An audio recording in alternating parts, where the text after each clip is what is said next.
From murders that were never solved, unexplained disappearances, someone getting hit on the head and losing their appetite forever, to meat falling from the sky, grave diggers, and so much more. Join me today as we talk about one unsolved mystery from every state. The last one did extremely well, so this is now a series, but these take so much time, so if you like the video, I'd appreciate if you actually click the like button. And if you're not subscribed, don't even worry about that, I'll earn your subscription by the end of this video. And now, let's get started.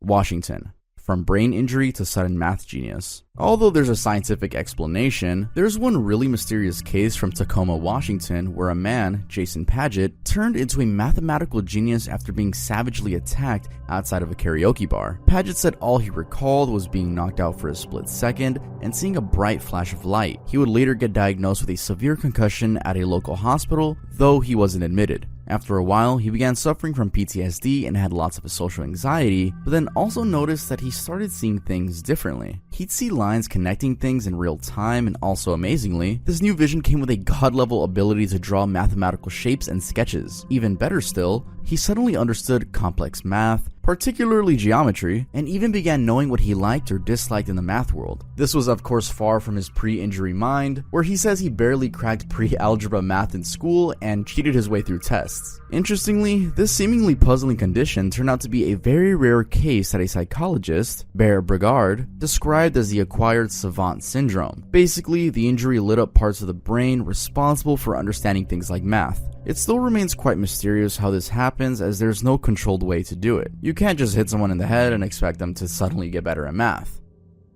Oregon. Ghosts of Highway 20. The 1970s were pretty wild years in the US. Now, about 900 miles away in Newport, Oregon, something arguably way worse was happening. There was a, quote, ghost serial killer on Highway 20. These suspicions had been set in motion by the October 1992 discovery of two sets of skeletal remains just off the highway in an isolated wooded area. It would later be established that these remains were those of two girls who had gone missing earlier that year, Sheila Swanson, age 19, and Melissa Sander, age 17. The two had been on a camping trip, and while the specific causes of death were not stated, the medical examiner believed there was foul play involved. The case did go cold, however, there were a few other discoveries of other victims which set everything back in motion. In 1994, for instance, the skull of Kelly Disney, a 17-year-old that had disappeared in 1984, was found with a man who had picked it up at a well-known local spot. Someone had dumped it there. Disney had disappeared along Highway 101, and strangely, two other girls, Jennifer Essen and Cara Lige, both age 16, had vanished on the same highway, only for their bodies to be found in a wooded area near Newport. Initially, the police believed there was a single perpetrator involved, but then both John Arthur Ackroyd, a highway mechanic, and Bobby Jack Fowler, a known criminal, became primary suspects. The evidence leaned more towards Ackroyd, but then he died before the case could be tried. Overall, no one knows for sure what happened to all those girls, and if indeed these two suspects were the ghosts of Highway 20. California, the Zodiac Killer. So by now I'm sure you've noticed the order of the states, and I actually forgot to say that at the intro, but we'll leave it here. And basically we're going in columns from left to right downwards. These arrows on the screen should help, but it's literally just like one urban legend from every state. It's the same format and the same order. Anyway, let's continue with California. The Zodiac Killer is considered one of the most prolific serial murderers in the US, having terrorized people in the San Francisco area between the 1960s and 70s. Whoever the killer was, they were directly tied to 5 murders and 2 attempted murders, but claimed responsibility for at least 37 murders. Now, unlike most serial killers, Zodiac had a pretty unique MO where they taunt authorities with complex ciphers. The Zodiac Killer would send these to newspapers and law enforcement. The victims were either shot or stabbed. In general, the methods were so interesting that they ended up inspiring books, documentaries, and movies like Zodiac and Dirty Harry. More than 4 decades later though, the killer has never been accurately identified. And I'm using accurately because in 2021, a group of private investigators called the Casebreakers claimed with great confidence they had narrowed the murders to a guy who had passed on in 2018, Gary Francis Post. Their discovery was however not endorsed by the police, as the homicide cold case unit at the Riverside Police Department stated that the case was still open, even asking for anyone with new information to refer to the FBI. So the case is still unsolved. Alaska. Murders Abroad the Investor. In September of 1982, Alaska witnessed what would come to be known as the worst unsolved crime to date. In the tiny fishing village of Craig, a killer, only described as a white male in his early 20s, is said to have acted in plain sight, using a .22 caliber pistol or rifle to shoot and kill 8 people on a boat in the early hours of a Monday morning. These included the unofficial boat's captain, 28-year-old Mark Colthurst, and his wife Irene, also 28, as well as their kids, Kimberly, age 5, and John, age 4, and 4 crew members. The crew members consisted of 19-year-olds Mike Stewart, Dean Moon, and Jerome Keown, as well as 18-year-old Chris Heyman. Hours later, the killer then apparently moved the 58-foot fishing boat, known as Investor, to a secluded bay about a mile outside town. And rather chillingly, he did so very nonchalantly, even waiting to a nearby skipper as the vessel took off. He then used the Investor's skiff, those tiny one-man boats, to come back to land. Then the next day, in the afternoon, he went back to the Investor armed with gasoline, set it ablaze, sped back to town, and disappeared for good. And almost 42 years later, there hasn't been a single trace that could lead us back to this person. Idaho, cult killings. There are some strange incidents where bodies, human and animal, were found in some regions of Idaho mutilated and drained of blood. The only explanation from the sheriff's department was that these were cult killings, but then there was no evidence to justify the same. Among the first of these incidents was the discovery of the body of a man in 1979 in the Bliss and Jerome area. The body was naked, except for underpants, and was mutilated, sexual organs missing, and sliced off lips. Strangely, although found in rugged terrain, the soles of his feet did not look like those of someone who walked the terrain. There were also no tracks, animal or human, where he was found. It also turned out that that specific area was known for a couple of UFO reports before. Then, in 1989, 2 cattle belonging to 2 different ranchers were found and killed on the same night. They had their sexual organs removed, bodily fluids drained, and even weirder, patches of their hide had been surgically removed. And I use the term surgically very loosely there. And just like the body in the desert, there were no track marks, tire or human, anywhere near the cattle. Other mutilations would then be reported a while later, but still no one knew what was causing them.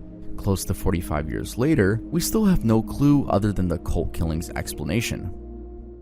Nevada. Who killed Tupac? Probably one of the most talked about Nevada murder mysteries is the drive-by shooting of 25-year-old Tupac Shakur on the night of September 7th, 1996. This happened at a stoplight on East Flamingo Road, when a white 4-door Cadillac pulled up beside the BMW Tupac was in, belonging to Marion Suge Knight, the then CEO of Death Row Records, and then the occupants opened fire from a .40 Glock 22. Shakur was hit 4 times and would succumb to the injury 6 days later at the hospital. Now in that Cadillac from which shots were fired was a man named Dwayne Kef D. Davis, a known gangster, and his nephew, Orlando Anderson. These two became the primary suspects because earlier that evening, Tupac and Anderson had been in a fight. Anderson would end up dying in a shooting 2 years later, but then just last year, Davis got arrested and charged for murder. That's more than 3 decades since the shooting. Now, based on a statement he gave to the police, it was Anderson who apparently shot Tupac, but then the police maintained that it was Davis who was a shot caller and the supplier of the weapon. The case will be tried in November of this year. In the meantime, it remains mysterious as to what actually transpired between those involved and the true motive of the killing. Utah, the grave robber.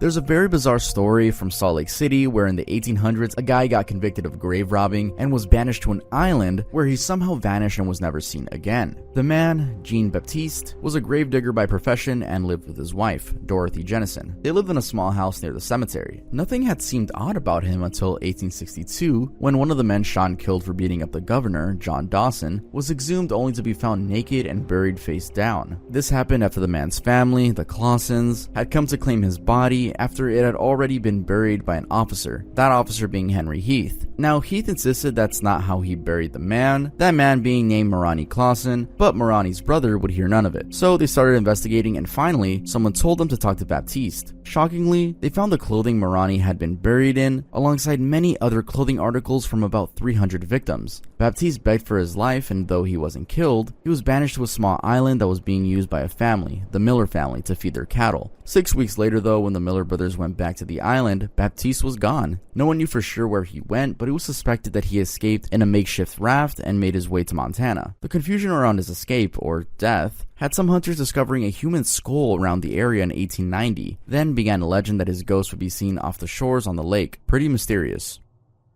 Arizona. There's a really strange case from Mesa, Arizona, where an 11-year-old Mikkel Biggs vanished from her home on January 2nd, 1999, never to be seen again. 25 years later, nothing had come up and no one really knows what happened, but her family hasn't given up hope. They even talked to the media earlier this year. Describing what happened right before Mikkel was taken, her sister, Kimber Biggs, says that it all must have taken about 90 seconds. How so? Well, the two sisters and the other neighborhood kids had been playing just a few feet from their home near the intersection of Toltec and El Morro in Mesa. They were waiting for the ice cream truck as well. This was late in the evening, and since the sun had begun to set and the kids were tired of waiting, everyone started heading back to their homes. Kimber told Mikkel they should head in as well, but she refused. Kimber went on without her, but as soon as she stepped into their house, their mom told her to go back and get Mikkel. She walked back down the driveway, calling out for her sister, but there was no response. Just her bike lying on the road with one tire spinning. Now, while Dee Blaylock, a convicted sexual predator, has been the primary suspect, there's been no evidence to convict him as, again, no one really knows what happened. Montana. Mutilated cows. The 1970s were definitely some of Montana's strangest years due to a lot of unexplained phenomena. Cattle mutilations in particular featured a lot on this list of weird occurrences. On September 22nd, for example, Keith Wolverton, a deputy at Cascade County Sheriff's, was quite shocked when he was called to a scene where, unlike what he'd seen before, the mutilated cattle had missing udders and sexual organs. And it seemed the cut had been made with a very sharp instrument that left behind edges similar to those from pinking shears. The marks were confirmed as not matching any predators. Then, barely a month later, a different cow was found with the tongue and right eye removed. Strangely, the eye had been pulled off from a hole above the skull, with the hole being suspected to have been made by something like a laser as it left burn marks. More such mutilations would go on to be reported between 1975 and 76, and even later. The cattle would mostly have sexual organs removed in strange ways with no evidence of it being an actual predator. There were also no tire tracks on the reported cases, which would have suggested human activity. Still, whatever was going down in Montana at the time remains a mystery. Wyoming. Gabby's bones. So picture this. A friend asks to leave a box in your shed for safekeeping, and you, being a good friend, just agree without much thought. 6 years go by, and then one day, as you clean out the shed, you decide to peek inside the box because it looks like your friend isn't coming back for it anytime soon. What you find in the box ends up scarring you for life, and ends up with you calling your local authorities. You just discovered human bones and a skull that looks like it was shattered by a gunshot. Now, this is the exact story of Newell Sessions from Thermopolis, Wyoming, who had been keeping an old military box for his buddy Gabby. Now, you'd be tempted to think Gabby had something to do with the skull, but you'd be wrong because as investigations revealed, the trunk, the bone, the skull, and the trunk's lock all dated back to the 1930s. Gabby hadn't even been around then. Gabby's only role was dropping it off at Sessions' shed in 1986. The only explanation as to what happened was based on DNA analysis that had revealed the skull was that of Joseph Mulvaney, a man who, according to his daughter, was killed by his brother and buried in the trunk. The police, however, never confirmed the killing part, leaving a lot of mystery in the case. Colorado. John Benet Ramsey.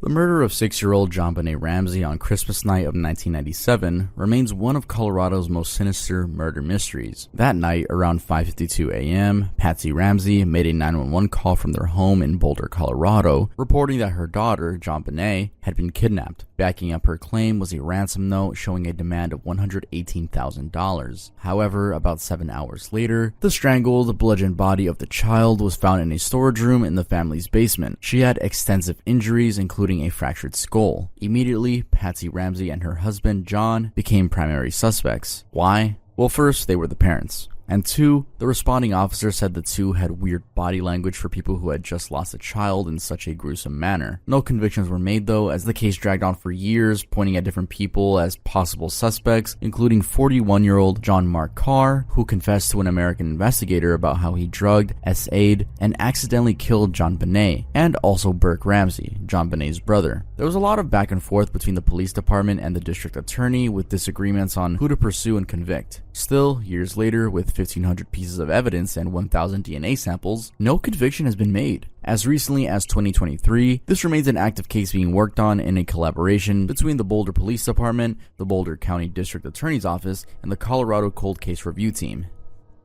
New Mexico. West Mesa Bone Collector. One of the largest homicide cases to ever happen in New Mexico is the discovery of the remains of 11 women and one unborn child in an REO bank on Albuquerque's West Mesa. This all started when a woman discovered a bone while walking her dog, and as the police began probing, they ended up finding the multiple bodies along the 100-acre piece of undisturbed land. Eventually, the investigation would reveal that these bodies had been dumped there between 2001 and 2005. Satellite images showed tire marks and undisturbed soil from 2003 to 2005. Also, it was determined that these women, mostly Hispanic and aged between 15 and 32, were to a larger extent involved with drugs and sex work. Now, 15 years later, the police have never made an arrest despite extensive efforts that include a $100,000 reward for information and sharing photos of 6 other women thought to be related to the case. The standing theory is that all these victims were struck by one person, a serial killer simply referred to as the West Mesa Bone Collector. Worth noting also is that this case is very much active and ongoing, since as recently as February of this year, investigators were calling out for anyone with information to share it, hoping it would at least ease the pain of the affected families by serving them justice. Currently, they have accumulated about 1,400 tips over the last 15 years. Hawaii. Lisa Au. The strange murder of 19-year-old Lisa Au, a 19-year-old hairdresser at the Susan Beer Salon in Kailua, Oahu Island in Hawaii, is one of Hawaii's more popular unsolved mysteries. Lisa is said to have gone missing on the night of January 20th, 1982, on her way from her sister's apartment in Mikiki, about half an hour from Kailua. She had gone there to meet her boyfriend, Doug Holmes, after leaving work around 9 p.m. They had dinner and she headed home despite a heavy rainstorm. And this was the last time she'd been seen alive. Her parents, Patrice and Chester Au, raised an alarm when she didn't make it home, even calling her boyfriend, and soon after, a search began. First to be found was her car, a 1976 Toyota. It was on the Moana-Wili Highway, flooded with about 2 inches of water, with the driver's seat completely drenched. 10 days later, on January 31st, her naked body was found at a ravine near Tantalas Drive, about 3 miles from her sister's apartment. A jogger found it, and according to him, it looked like it had been dumped there. The case turned into a homicide investigation, but no one ever got convicted due to lack of evidence. The suspects changed with time and included the boyfriend, a police officer, or someone pretending to be a police officer. Still, it remains a mystery how Lisa ended up dead, dumped 40 feet down a ravine. North Dakota. Bodies in the crawl space. In 1904, a man by the name of Eugene Butler, a resident of the Niagara area who loved his solitary life, was committed to the state asylum in Jamestown. He'd suffered mental illnesses, for instance, having hallucinations, claiming people were chasing him, and riding on horseback at nighttime while screaming his lungs out. He stayed at the asylum, receiving treatment for 7 years, before passing on in 1911. Now, nothing had seemed odd at the time other than the mental illness, but that quickly changed when his house was being excavated to allow for the estate to be divided among the surviving relatives. Leo Verbellen, one of the workmen, went in a hidden trap door in the crawl space. He discovered human skeletons. Authorities were notified, and further excavation revealed that there had been a total of 6 skeletons. Even weirder, all 6 skulls were cracked at the back, suggesting that they were probably knocked out the back of the head and then killed. Or maybe that hit was the thing that killed them. 2 had broken legs. It was suspected that Butler had been responsible, but he was already dead. He couldn't be convicted. Also, since no one had been reported missing in the area, it was assumed that the remains belonged to transient farmhands or similar persons. This would actually have been clarified by DNA tests, but then some of the bones actually got stolen back when word spread around. The whole thing thus remains mysterious.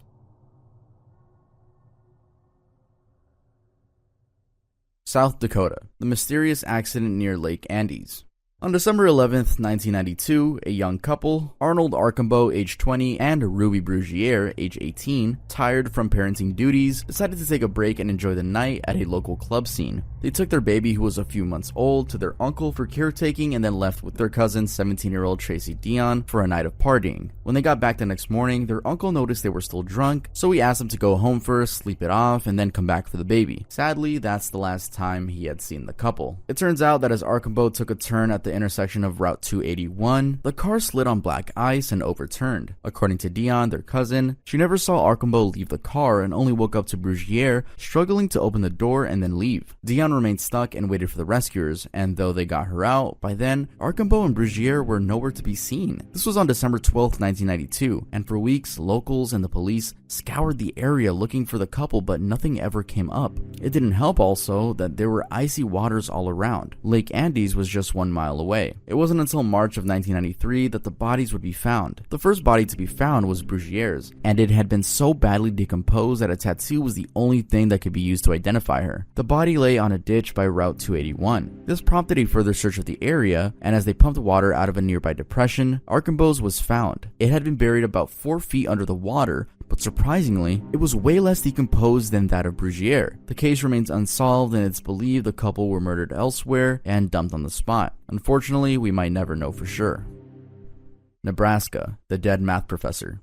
There's a rather strange case from Shadron, Nebraska, where in 2007, a 46-year-old math professor, Stephen Hataja, was found dead, burned, and tied to a tree in a southeastern remote part of the Shadron town. It was determined that he had gone missing on December 4th, 2006, and it wasn't until 95 days later, on March 9th, 2007, that a man working on a ranch found him while chasing a runaway bull. Now, a lot of mystery surrounded his death, so much so that it became difficult to rule out homicide and suicide. Hataja's friend, Tim Sorensen, had for instance told the police that Hataja had a history of depression and even got hospitalized for it. He had also tried to a year prior. Also, around the tree where he'd been found, there were no signs of any person having been around, just a nearly empty bottle of peppermint schnapps near his body. However, some people speculated that he might have been a victim of a hate crime, possibly due to his sexual orientation, although all background information pointed to him being heterosexual. What was for sure though was that he died of smoke and soot inhalation, as well as thermal injuries, and that his body showed an extremely elevated blood alcohol level. Regardless, with no clarity on what exactly went down, the case remains one of Nebraska's strangest mysteries. Kansas, Randy Leach's disappearance. As recently as 2023, the mysterious disappearance of Randy Leach after a high school pre-graduation party is still trying to be solved. Leach went missing in 1988, having been last seen in the morning hours of April 16th at a party in rural Leavenworth County. Apparently no one saw him leave, and since then, neither he nor his mother's 1985 Dodge 600 with license plate number LVJ8721 have ever been found. This is despite extensive search efforts that include recent posters with QR codes and even a standing $25,000 reward for information. What's even stranger is that at the time of his disappearance, there had been rumors of a satanic cult in the Leavenworth area. Some even thought he might have been part of a ritual sacrifice. Also, word was that the party site, Irwin Farm, had been cleaned spotless by the time the police began investigating, and then, not long after, the Irwin house burned to the ground. It also didn't help that Steve Doherty, the last person to have seen Randy the night he disappeared, died sometime later. And he wasn't the only one to have cooperated with investigators and turned up dead. Several other odd things also happened later, like the replacement car the Leaches got, catching fire and burning in their backyard. And although they made the case even more mysterious, the search is still going with no evidence, and the police never ruled it as a homicide.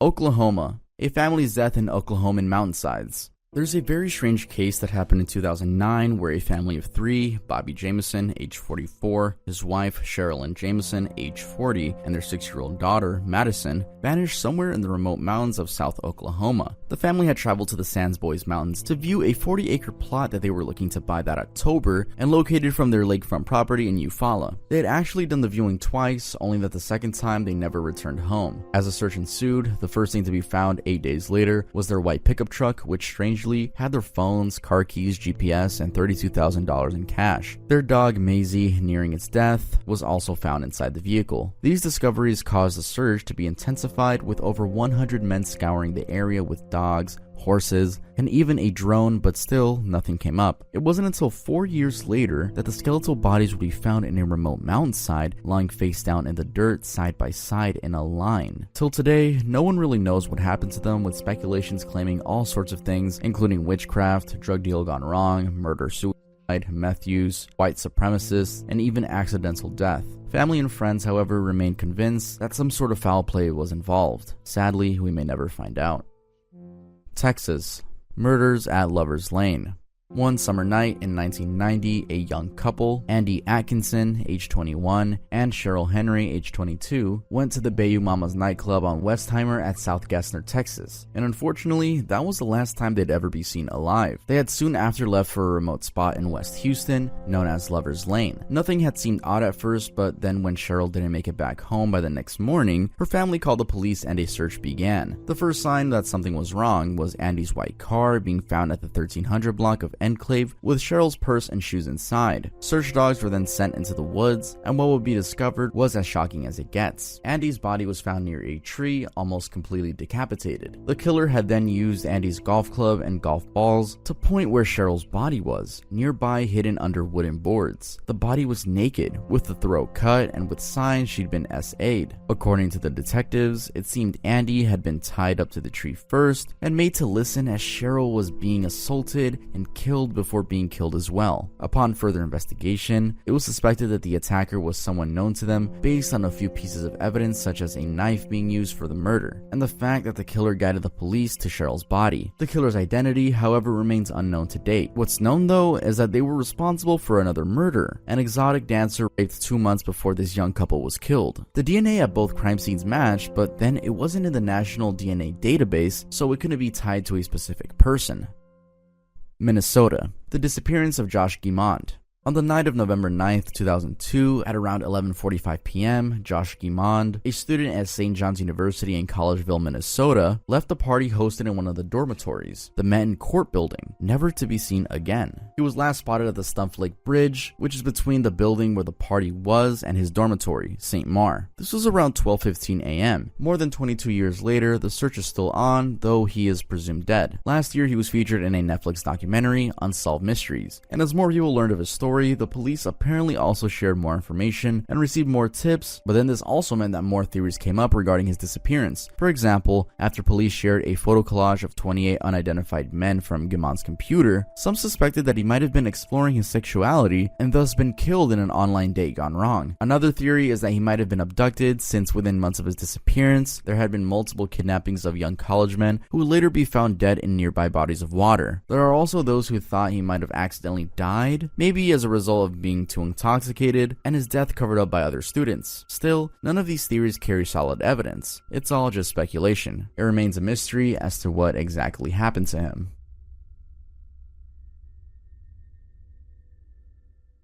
Iowa. The body with no appetite. In 2014, the story of Landon Jones came up in the media, and it remains one of Iowa's strangest mysteries. Landon, age 12 at the time, simply went to bed one day and woke up the next day absolutely with no urge to eat or drink, and with no sense of hunger or thirst. He apparently was so dizzy, nearly passing out. The parents, Michael and Debbie Jones, also realized he had a cough from a clogged chest. Luckily, he got treated for the bacterial infection in his chest, which caused the clogging, but still he never recovered in the sense of getting his appetite back. In fact, within a year, he'd gone from 104 pounds to 68.4 pounds in body weight. Also, so rare was his condition that he was thought of as the only person in the world to have it. He even got considered for admission to the National Institutes of Health, which examines the rarest disease cases in the world. Anyway, so far, one of the main attempts at explaining the condition has been by biochemist Sharon Churchill, who thought it could have been due to a zapped hypothalamus, the region of the brain that controls hunger, thirst, and other senses. This might have been caused by an intake of a drug called valproic acid, which Landon had been using for over a year to control his absent seizures. Still, this was just a theory, and since no update exists on the case, there's no way to know if it was for sure the cause. As it stands, therefore, Landon losing the urge to drink or eat remains an unsolved mystery. Missouri, Little Jane Doe. There's a case from St. Louis, Missouri that has puzzled investigators for years, where a decapitated body of a child, suspected to be between 8 and 11 years old, was found in an abandoned building with no evidence identifying either the victim or the killer. The victim, simply referred to as Little Jane Doe, was said to have been the only decapitation in the US that involved a young person at the time. Her head was actually never recovered. Now, the FBI was involved, but despite great efforts to find out who she was, she remains unidentified. Only a few details exist about her, including the sweater she had been wearing, her height, which was 5 feet and 5 inches, that she had a malformed backbone condition, and wore a red nail polish on both hands at the time of her killing. It was also suspected that she might not have been originally from the St. Louis area, meaning she could have grown up elsewhere and moved there, or been killed in another state and dumped in St. Louis. In the end, whatever happened to her remains a mystery. Arkansas. This is a 2-in-1. First up is one of the most famous unsolved mysteries of Arkansas, the Gurdon Light. This is a hovering light in a wooded area by abandoned railroad tracks that has been described as blue, green, white, or orange and seems to be bobbing as if hanging by a cord. Some believe it's the lantern of the ghost of a railroad worker, William McLean, who died in 1931 after falling into the path of a train, while others think it's an atmospheric reflection of lights of cars passing on the Interstate 30. Some have also tried to link it to the swamp gas and rock quartz of the ground beneath, but no one has a definitive explanation. Another unsolved mystery in Arkansas is the disappearance of 6-year-old Morgan Nick in 1995. It was reported that on June 9th at a ballpark in Alma, an unidentified man in a red truck was seen driving away at the time that Nick disappeared, but it had never been known for sure who took her or where she ended up. And later, Nick's family, to honor her daughter, formed the Morgan Nick Foundation to offer assistance to families of missing children. The Arkansas alert system for missing juveniles was also named after her, the Morgan Nick Alert. Also, ABC's Extreme Makeover Home Edition featured the family in 2012 in an episode focusing on missing children. In the episode, they receive a home makeover. I don't know how the home makeovers and this had anything to do with each other, but I mean, at least they were spreading the word on an episode of television. But yeah, that's really it for that. Let's move on to the next one. Louisiana, the Jennings 8. Between 2005 and 2009, bodies of 8 women from the Jefferson Davis Parish were randomly found in swamps and canals around the Jennings area. The women, both black and white and aged between 17 and 30, were thought to have been murdered, but then their bodies had decomposed quite a bit, so it was difficult to tell for sure. Now, what really complicated this case was that Jennings, being a small town, meant the victims, potential suspects, and even law enforcement all had some sort of ties either by friendship or by being family. So even though prostitution and drugs were thought to be the key contributors of the murders, other suspicions arose. This was also worsened by how the investigation was being done, alongside some other oddities. For instance, a guy named Frankie Richard, a strip joint owner with a history of assault, had been arrested after a woman said she saw him kill one of the victims, Kristen G. Lopez. He was released though after the woman soon recanted her statement. Then, even worse, in 2007, the chief of detectives at the local sheriff's office bought a truck from an inmate at the parish jail, and that inmate was not random. She was an acquaintance of one of the victims. A witness would later say that they saw the victim in the same truck on the day she disappeared. Strangely, by the time the statement was given, the detective had washed and resold the truck. Add that to the fact that the police were accused of losing evidence, and you can probably see why this case remains a mystery. It was even thought the police were either shielding the killer, or at least one of them was guilty. Wisconsin, drug deal gone wrong? There's a 19-year-old from Madison, Wisconsin, whose case was almost ruled as a died before his parents looked closer at the facts and found inconsistencies that suggested there had been more to the death. The teen, Chad Marr, was found dead in his car in a garage in Chicago, Illinois, about 2 days after his parents had suspected something was up. Nothing had seemed odd at first, as that day, May 19th, he'd had lunch at his house as usual and left for work. However, when they went by the bike shop where he worked, they couldn't see his car, so they began looking for him. It wasn't until May 21st that they'd be informed by the police of their son's death in Illinois. An autopsy concluded that he died from carbon monoxide poisoning. That conclusion would quickly change though, because as the family was viewing his body, they discovered injuries on his knuckles and face, and when they looked at the clothes he'd been wearing, there was a clear bloodstain on the shirt. This prompted further investigation, which confirmed their worries. Marr had likely been murdered. The autopsy report, for instance, said he had a carbon monoxide concentration of 74%, which could only make sense if he'd inhaled it while already unconscious. Also, there was a jean jacket in his car that couldn't be explained. Anyway, as the story spread around, an anonymous tip came in claiming that Marr had been involved in a drug deal with his neighbors back in Madison. It was thus suspected that his death was a drug deal gone wrong. It, however, remains unclear if that was the actual reason or if something else had been at play. Illinois, the Mad Gasser. In the 1940s, the town of Mattoon, Illinois, experienced about 21 incidents of gas attacks on people's homes, and to date, not only is the attacker still unknown, but also the actual methods they used. For the most part, this attacker, aka the Mad Gasser, would sort of blow gas into the victims' homes, as most who reported to the police said they first smelled an odor before experiencing symptoms like paralysis, coughing, nausea, and vomiting. These would go away though after about 2 hours. Other attacks though, such as that of a couple, Carl and Beulah Cords of North 21st Street, had a different twist. The attacker left a white cloth dabbed in an unknown chemical on the couple's front door. When Mrs. Cords got curious and smelled it, she immediately became paralyzed, and the damage became so bad that her lips were swollen, cracked, and bleeding, and the roof of her mouth seared. Now, as I mentioned, the attacker remains unknown. The closest the police got to a suspect was a man they picked up near Mrs. Cords' home right after she reported the incident, but then the man was released after saying he was simply lost. As for the explanation, experts, for instance, local commissioner of public health Thomas V. Wright, believed it was all mass hysteria, maybe fueled a little bit by the effects of toxic waste in the air from nearby industries. That, however, wasn't backed by solid proof, so it might as well fit in the other countless theories, including attacks by extraterrestrial beings.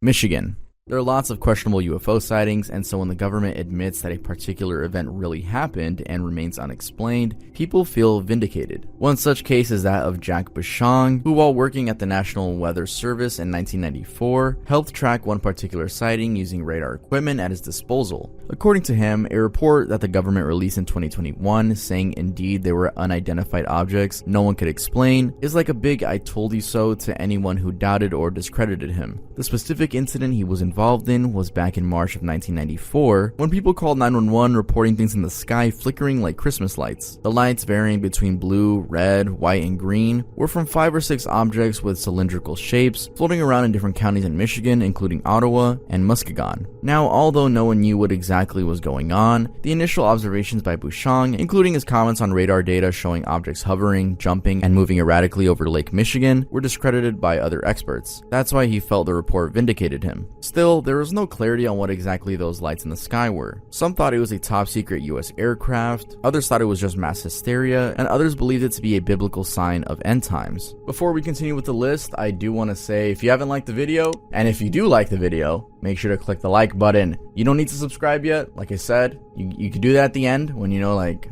I'm official and I deserve to be in your subscription box. But I also do want to say that these plushies are still on sale. We're down to like our last 20. They're probably going to be sold out with this video right here. But you put him in your cart, you get 20% off any other piece of clothing. And yeah, just thank you guys so much for buying the plushie. It means so much to me. I love reposting some of the pictures you guys tag me in on your story on Instagram. I think they're really funny and cute. You could get your own plushie and your own Earl clothing over at earldoesn'texist.com. With that being said, let's keep going with the list. Indiana. The LaSalle Street Murders. There's a case from Indianapolis, Indiana, where the sheer amount of murder suspects involved made it impossible to solve. The incident in question happened on 1381 North LaSalle Street, where 3 men, Robert Gears, Robert Hinson, and James Barker, were found murdered on the night of December 1st. When the police began investigating, they quickly discovered a complex web of interaction between the 3 and other people, which made the list of possible suspects endless. First, 2 of these men, Gears and Hinson, were in a contest to see who could have sex with the most women, with even a scoreboard with the women's names being used to keep tabs. They'd got into 63. Then, the 3 also loved picking up random fights at bars, and on top of that, Hinson and Gears had stolen money from their former boss, Ted Euland, and Euland had apparently taken life insurance policies on the 2, totaling $150,000. These policies were set to expire within a week of the murders, so anyone in any of those circles could have been the murderer. As one officer said, over time they eliminated 1 suspect and they would bring in 2 more. Now, over the years, various authors and this have claimed to have solved the case, but the Indianapolis Police Department considers it still open. It still remains an unsolved mystery. Kentucky, the meat shower. This definitely sounds like something out of the Twilight Zone, but let's get into it. Yes, there was some sort of meat shower in Bath County, Kentucky in 1876, whose cause has never been properly explained. The incident took place between 11 a.m. and 12 p.m. at a farm belonging to the Allen Crouch family. Mrs. Crouch had been out in the yard making soap when a piece of meat began falling around her. And we're not talking about just a couple. No. The description was that they were enough to be a horse wagon full and had been scattered all over, even hanging on the fences. Even weirder, the meat was fresh, although no one knew for sure what kind it was. The 2 neighbors who were daring enough to taste it said it was either mutton or venison, deer's meat. Further tests also claimed it was lung tissue either from a horse or a human infant. Also, the pieces, mostly 2 by 2 inches, were suspected to be from lung, muscle, and cartilage bits of the body, whatever creature's body. Now, the popular explanation was by Joe Walton, a VP at Wildlife Conservation Society, who claimed it might have been vomit from vultures. Apparently, while vultures don't typically vomit, when scared right after a meal, they tend to vomit to line themselves up for a quick flight, and if one does so, the others do too. However, with no solid proof, that remains a theory, and so the meat shower is still a mystery that will probably never get solved. Tennessee.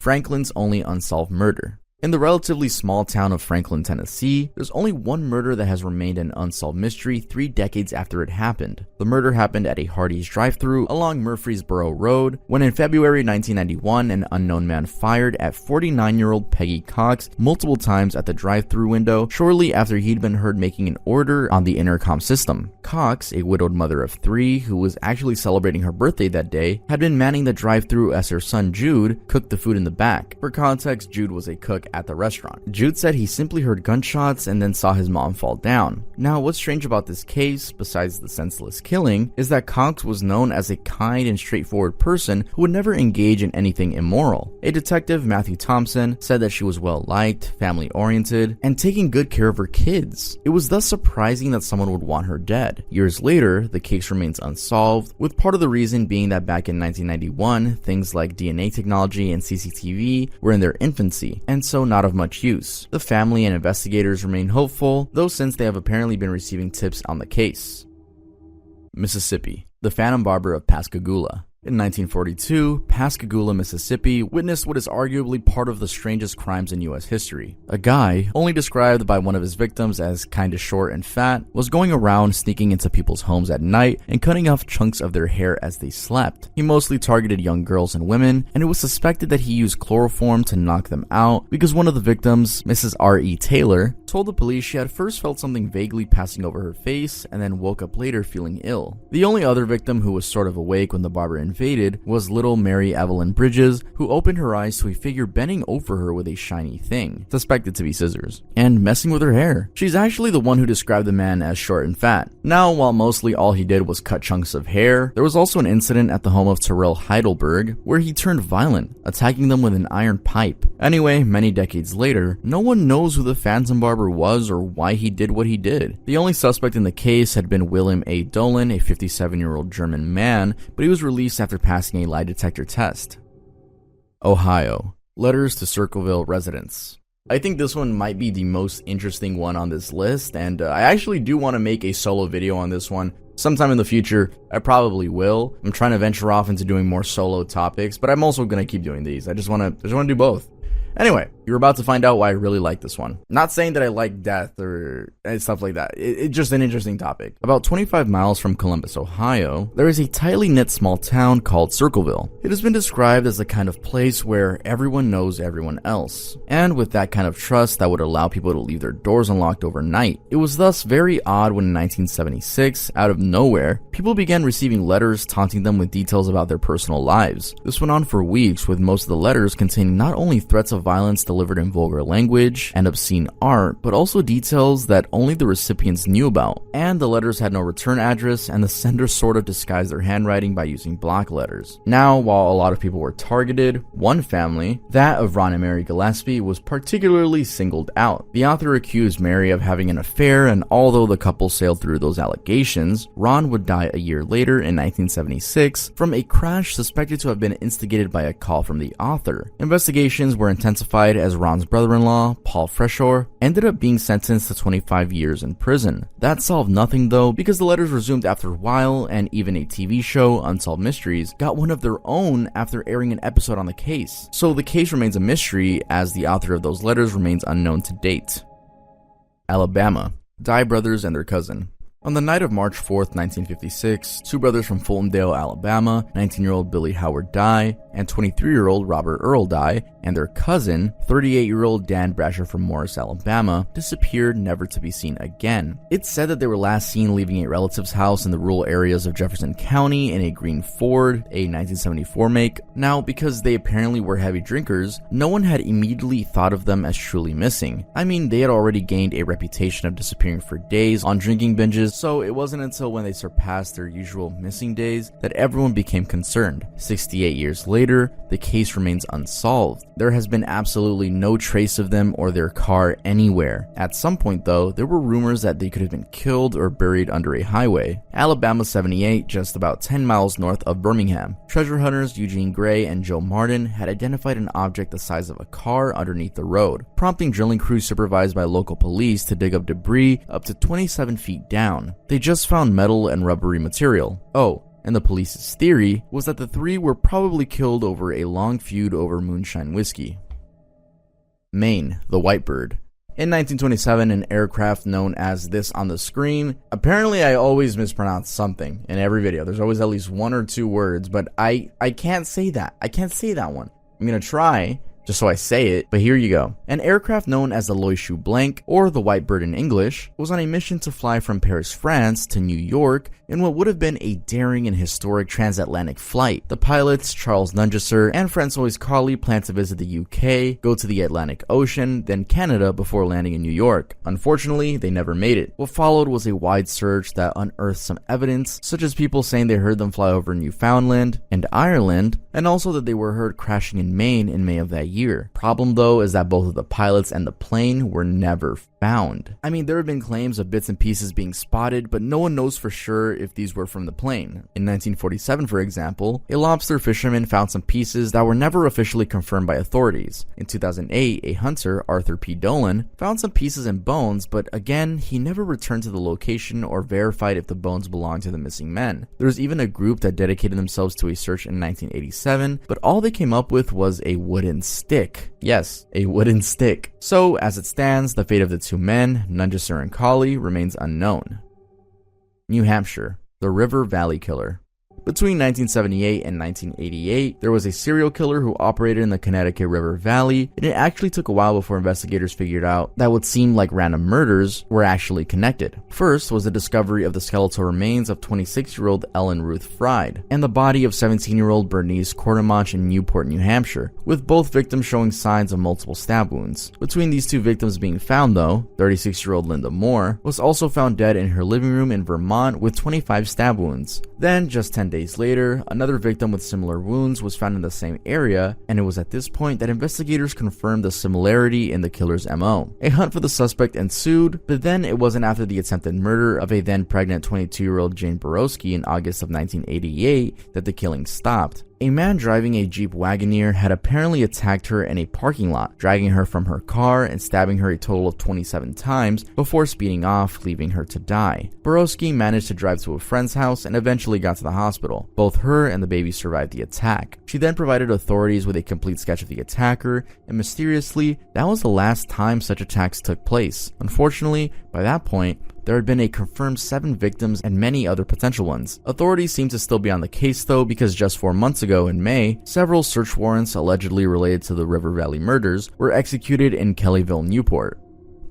Vermont, the mysterious Bennington Triangle. There's an area in southwestern Vermont known as the Bennington Triangle, a name that pays homage to the infamous Bermuda Triangle where a lot of disappearances have happened. Now, the thing with this area in Vermont is that its unexplained disappearances, suspected to be near 40 so far, are also shrouded in a lot of supernatural, ghostly, and folklore beliefs that blur the line between truth and legend. For example, what has been confirmed for sure is that about 5 people, at least, went missing there between 1945 and 1950, with only the remains of one of them being found. Speculation, on the other hand, has a number as high as 40 and ties the disappearances to different mysterious reasons. Some believe the missing persons are due to UFO-related abductions, cross-dimensional wormholes, and even strange creatures in the woodlands of Glastonbury Mountain. Also, the Glastonbury Mountain area is said to have been cursed, and it was only used by Native Americans strictly as a burial ground. Locals are also said to know of stories of hairy wild men and other strange sightings such as Bigfoot, as well as tales of enchanted stones that swallow people. Massachusetts, the Great Plymouth Mail Truck Robbery.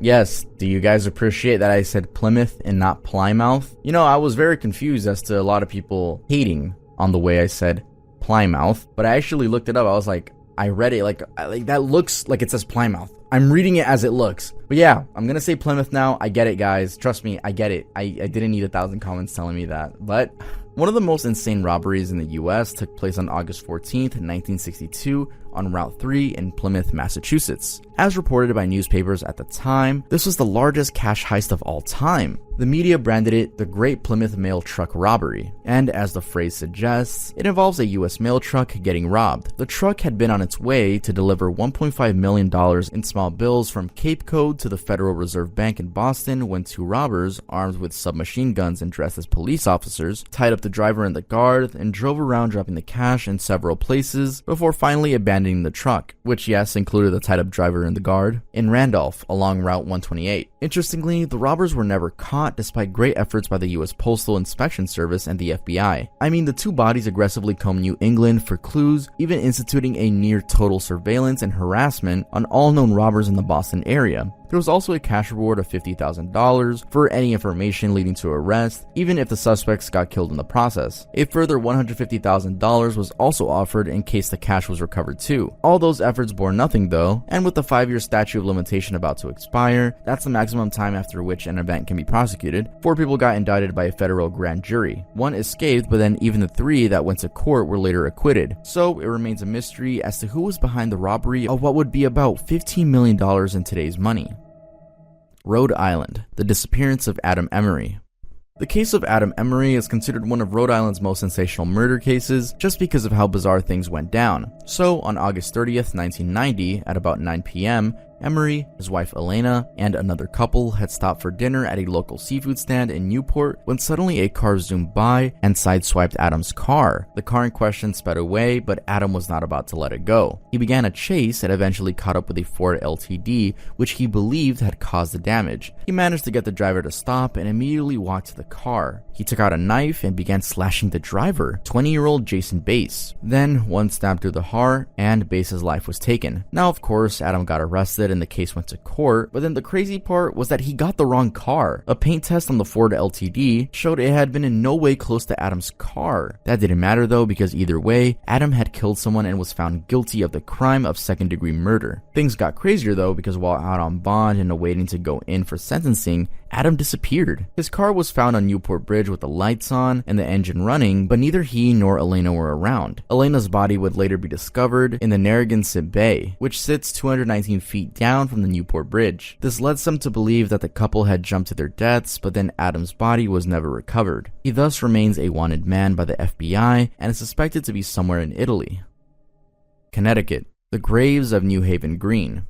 Most people would probably never forget Hurricane Sandy. I mean, it was a quote raging freak of nature that led to about $70 billion in damages and 220 lost lives across the US and the Caribbean. Connecticut too felt the impact, but as if to top everything off, the storm unearthed a mystery, an age-old burial ground potentially linked to a pandemic from over 100 years ago. This all started when a 103-year-old tree, the Lincoln Oak, toppled over in central New Haven. Right beneath its roots were a skull, spine, and ribcage, and also a cement box. Initially, some thought this was a Halloween prank, but it turned out the bones were from the late 1700s, something also confirmed by a hand-wrought iron coffin nail from the 18th century. A further dig by an anthropologist from Yale, and the state's death investigator found 2 more facial bones from 2 different people. Now, the reason it's a mystery is because it's not known how those buried there ended up dying. The theory put forward by experts was that these shallow gates belonged to victims of a smallpox epidemic between 1775 and 1782, but then that's not for sure. Also, the actual number of people buried beneath the New Haven Green is a mystery. New Jersey. Missing bombs near Atlantic City. On July 28, 1957, an Air Force aircraft, the Douglas C-124 Globemaster, took off from the Dover AFB. It came from Delaware headed to Europe with a consignment of weapons, several nuclear bombs and 1 nuclear core. Shortly after the flight began though, the plane developed critical issues that caused both engines to lose power. Typical of such cases, an emergency landing was sought and the closest airport was determined to be Atlantic City's Naval Air Station. The problem though was that the plane, having no power, was descending far too quickly to make it to the landing station. The pilots realized this, and after consultation with the relevant authorities, they decided to drop some of the weapons. This is called jettison, by the way. So they jettisoned 2 missiles without the cores that make them radioactive. The first at 4,500 feet and the second one at 2,500 feet. Now, it's known for sure that the missiles landed somewhere off the coast of Atlantic City and never detonated. However, for some reason, they have never been recovered. Not even their debris was found, and what's even more concerning is that even though they didn't have the cores that usually cause them to be radioactive, they are still highly explosive.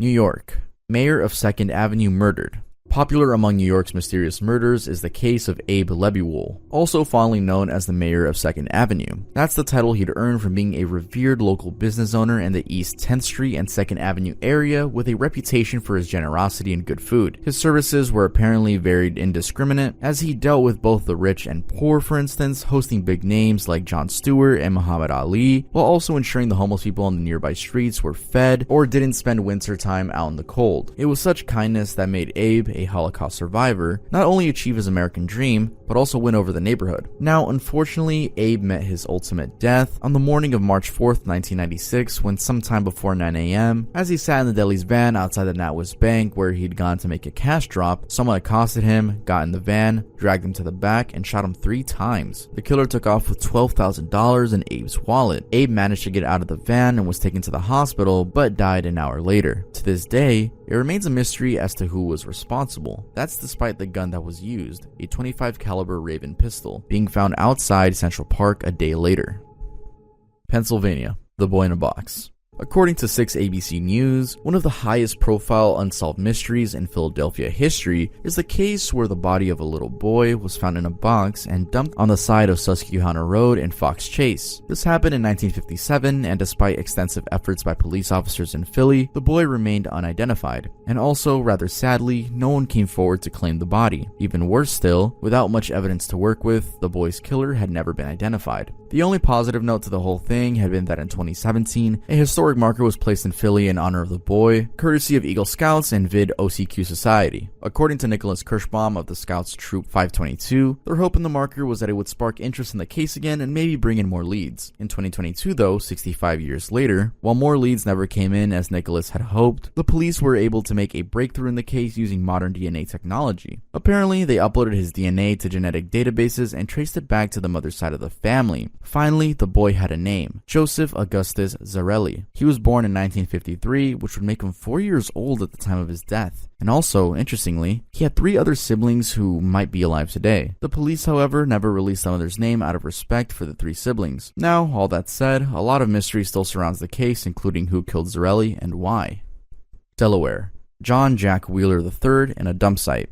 This next one even got made into a Netflix documentary, Unsolved Mysteries. It's the case of John Jack Wheeler III, age 66, a well-connected figure in Washington political circles with high security clearance and working with Midtrade Corporation as a cybersecurity consultant. After a series of strange days, Wheeler had been found dumped at the Cherry Island landfill in Wilmington. His body had been aboard a garbage truck from miles away, Newark, Delaware. With little information as to what happened, theories immediately came up as to what caused his death. Some thought it was a hit for hire due to his line of work. The coroner had confirmed homicide by blunt force trauma, although Wheeler had suffered a heart attack too. Others thought it was a robbery, but then his expensive watch, ring, and some cash were still on his body. Then others believed it was his bipolar condition that put him in harm's way. What's certain though is that he had been at his Newcastle, Delaware home on December 28th. That day, a neighbor reported attempted arson at a property adjacent to Wheeler's home, and strangely, Wheeler's cell phone was found at the crime scene. That started the series of strange days that I mentioned, and included Wheeler reporting the next day that his phone, badge, key fob, and briefcase had been stolen at a burglary in his home. Anyway, he was last seen exiting the Nemauer's office building in Wilmington before walking east into the high crime streets.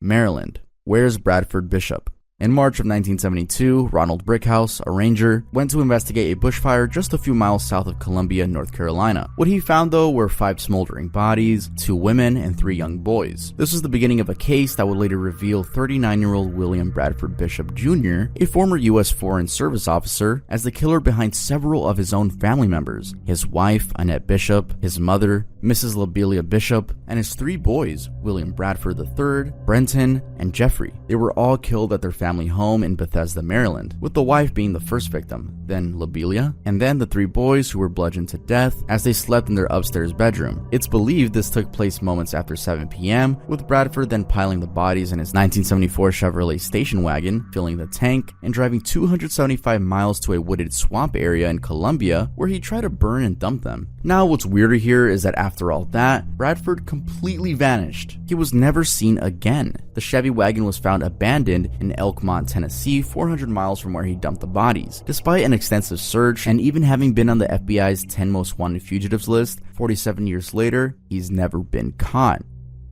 West Virginia. Missing children after a fire. For nearly 80 years, a fire incident that happened in Fayetteville, West Virginia has remained a mystery that no one is closer to solving than everyone who tried it back in 1945. The fire incident in question happened on the night before Christmas in 1945 when a house belonging to a couple, George and Jenny Sauter, burned to the ground and, rather unexpectedly, led to 5 missing children. That night, the couple had gone to sleep with their 9 children as usual, but then around 1 a.m., they were woken up by a fire in the house that was spreading quickly. They immediately got into action, trying to get everyone out, but by the time everything settled down, only 4 children were alive. Now, the expectation was that the other 5 would have been consumed by the fire, but then no remains were found at all. That was weird, but still, the fire chief, F.J. Morris, assumed the children had been burnt to ashes, like cremation, and so he just issued the death certificates. However, doubts persisted regarding those 5 kids, and although it took time, those in doubt were sort of vindicated because 20 years later, the mother, Jenny, received a photo in the mail. It was signed by Louis Sauter. Sauter was one of the 5 missing children from the fire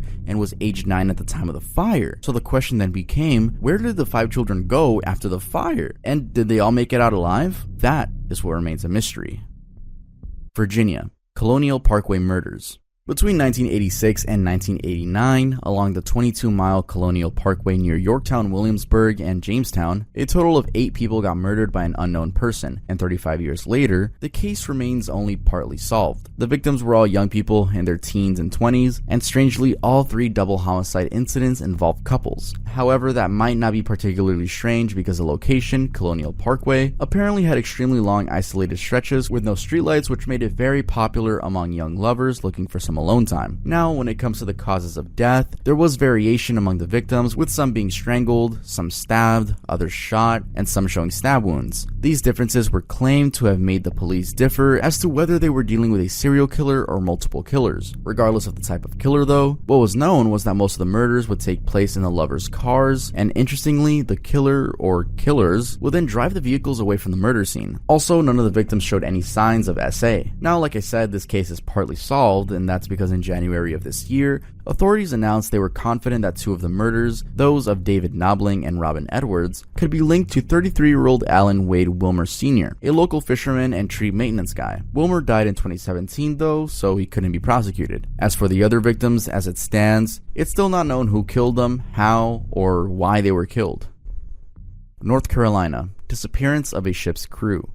In late January of 1921, a schooner type of ship by the name of Carroll A. Deering made its way to the coastal region of North Carolina, and when spotted by the Cape Hatteras by a Coast Guard, it had been in perfect condition. It did, however, hit diamond shoals, which tore it apart. Strangely though, when the Coast Guard went in, there was no one aboard. It was completely empty despite having its sails set, there being prepped but untouched food, and everything else seemed in order. What made it weird also is that it wasn't on course. It had been heading to Norfolk, Virginia from Barbados. News about it spread fast, and the question then became why a crew of 12 would abandon a perfectly fine ship and leave absolutely no clues behind as to what went down. Speculations ran wild, with some saying it was attacked by pirates, others believing the crew had fought among themselves in a rebelling situation, while others pinned it on Russian spies. There was also a theory that the mystery has something to do with the Bermuda Triangle. In April of the same year though, things took a turn after a man found a message in a bottle on the North Carolina coast. The writing said, "Deering captured by oil-burning boat." That was taken to imply pirates might have had something to do with the crew's disappearance, but then it was never known for sure. It remains a mystery as to where the 12 went.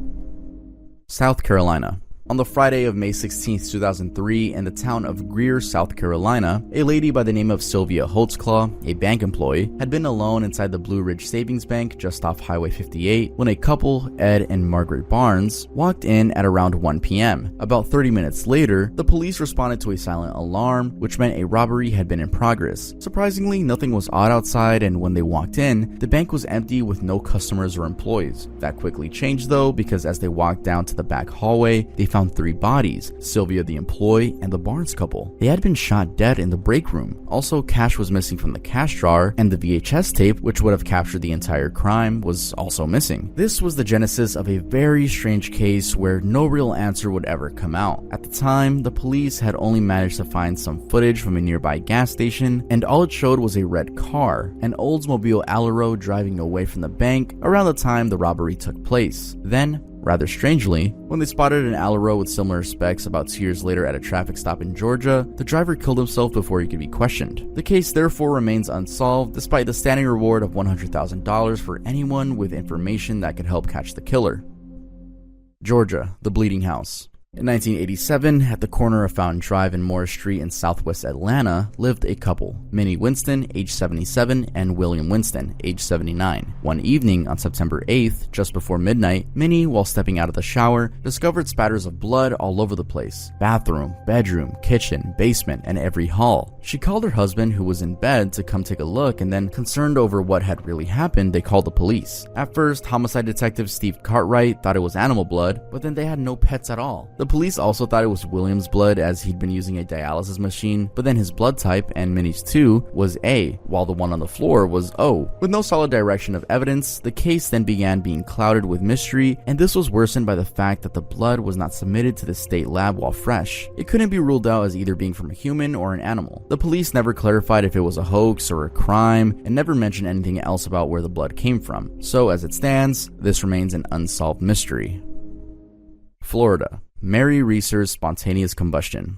How can a person go up in flames and look like they've just been cremated while everything else around them in their house, including a stack of newspapers next to them, looks undisturbed? Well, that's the exact mystery in this next case, that of 67-year-old Mary Reeser. This happened more than 70 years ago in St. Petersburg, Florida, when on the night of July 1st, 1951, for what's considered no good reason, Reeser burned into a pile of ash. Yeah, you heard that right. She had been sitting on a chair in her apartment at the time of death, and the flame had consumed just her and the chair, nothing else. Well, except a few melted switches. The rest of the apartment was basically untouched. So the question then, considering cremation happens at around 1400 degrees Fahrenheit, was how would her body have reached such high temperatures in a short time and not destroy anything else? For most, the most reasonable answer was spontaneous combustion, a chemical fire starting inside the body by itself. The FBI, though, thought it was the wick effect, where an external source sets the body on fire, but the body's fat accelerates the burning and lengthens it. This was a plausible theory because it was determined that Reeser had told her son, Dr. Richard Reeser Jr., that she'd taken sleeping pills and a smoked cigarette before changing into a nightgown and going to bed. Despite the FBI's take, many remain skeptical, so there isn't really a conclusive explanation to what happened. I mean, someone even called the tip line to say a random fireball that flew in through the window was the cause.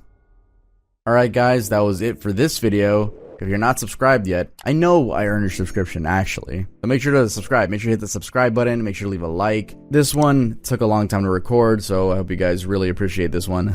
I know it's gonna be another long video, but I love those. And yes, all of these cases were in fact real. You can do your own research about them. The Mary Reeser one, which I just talked about, the spontaneous combustion, is insane. It's actually insane, but, you know, it's believed that, I guess I didn't mention this in that part, but it's believed that she was also smoking a cigarette, but still, like, turning into ashes is insane. Yeah, there's not really much more to say. I appreciate you guys, and I'll see you guys next time I upload.